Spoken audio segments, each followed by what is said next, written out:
and then my husband died. So that means I've been literally ghosted.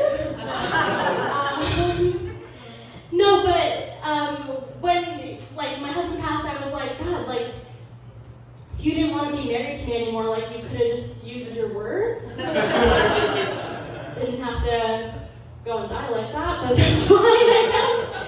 That's fine. So yeah, my husband passed away, and then a couple months later, I finally decided it was time to cancel his cell phone.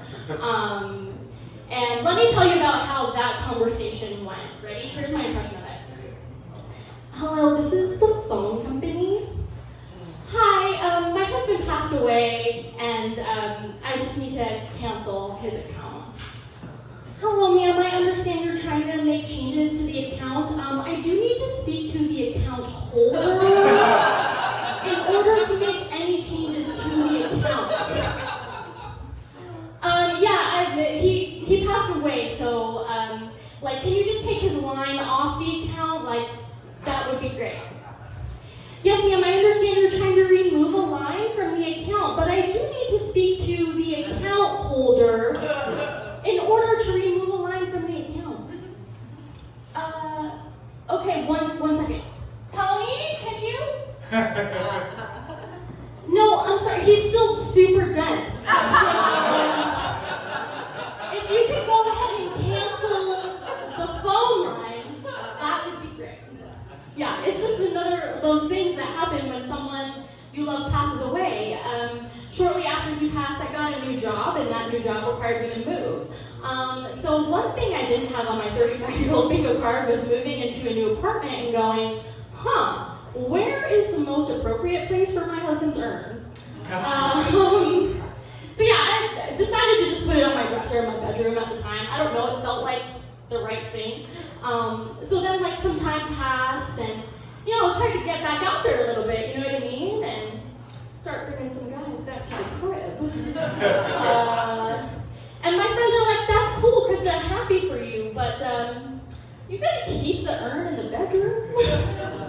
And I was like, I thought this over, and I am gonna keep the urn in the bedroom. Because I need whoever is in there to know that his job performance in that room matters, okay? Look at what happened to the last time.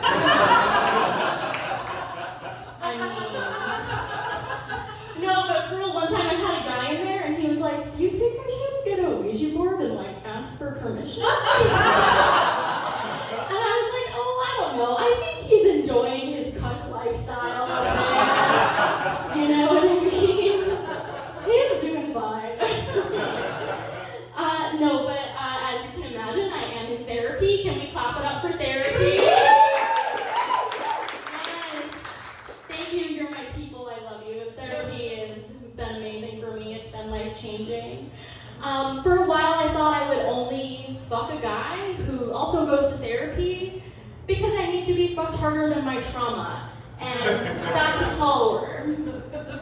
No, but then I realized a lot of y'all won't go to therapy, So I spend a lot of time alone. Luckily, I was a vegetarian before I was a widow, so I was already used to using imitation meat.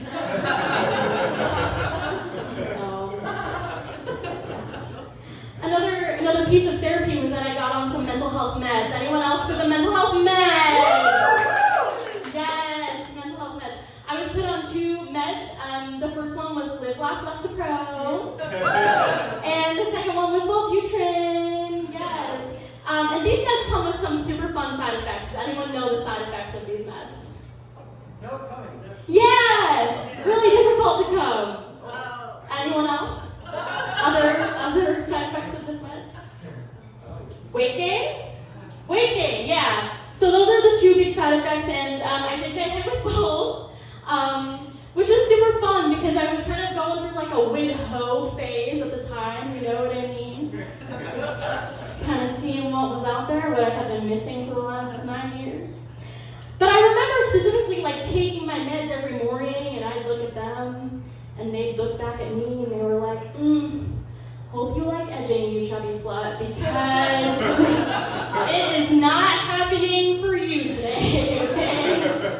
Not happening for you. Yeah. So I am single, or as I like to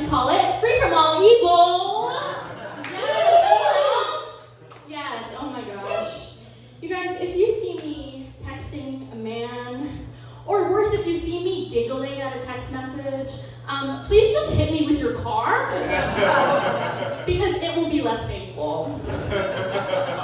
No. I've only been in the dating game for like 2.5 years since my husband passed, but I have some dating advice for the ladies out there. Anyone want to hear some dating advice? Okay, here's my dating advice, ladies. Do not date a man who does yoga. Don't date a man who does yoga.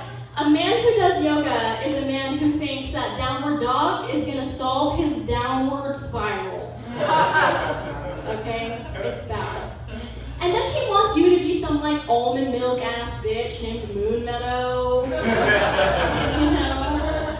That way when he trauma dumps on you mid-thrust, you can just be like, oh my god, I know you're just like holding a lot of emotions in your hips right now. You know? I don't think that I'm crunchy granola enough about that, for that, you know what I mean? I'm more like a slutty little fruit snack. You know? My moon rising is get that traumatic man away from me. Yeah. What else, you guys? I'm trying to get better at being high. Trying to get better at it. Okay, I'm a dare kid. Anyone for dare? And then yes, okay, 90s friends, you know. Dare really hit me hard. Okay? I took that shit so seriously. I thought that if you did any kind of drugs, you would be like dead, pregnant, in a gang, like in that order maybe. I really did think that. And then my husband died and all that shit went out the window.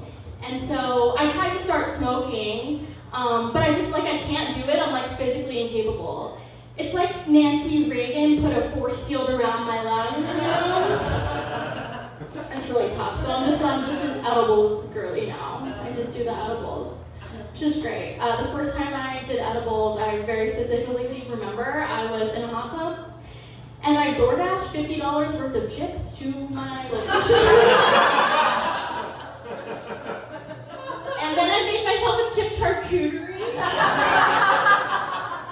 And then I was like, why was I so fucking scared? Like, marijuana was like the best thing ever. Oh my god.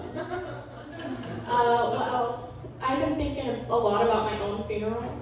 Because when you put a funeral on for someone else, you kind of like think about your own funeral, right? So come with me, this is my vision for my funeral. So when I die, I will be cremated from the neck down. And my head will go on a stick. And if you want to say something about me at my funeral, you gotta hold the stick. Okay? Say it to my face. Okay. Everyone here is invited, by the way. I want you to wear white if you think I'm going to heaven, and black if you think I'm going to hell. We'll see who's right. Yeah. And so when everyone's done holding the stick, my bestie is going to take my head and like put it in a casket. She's going to close the casket, and she's going to take the bouquet of flowers that's on top of it, and she's going to throw it to everyone to see who's next. Yeah. And then, you know, my ashes from the neck down, she's going to take my ashes, and she's going to throw them, and whoever collects the most of me will get what's in my will. It won't be very much, I apologize in advance. I'm Krista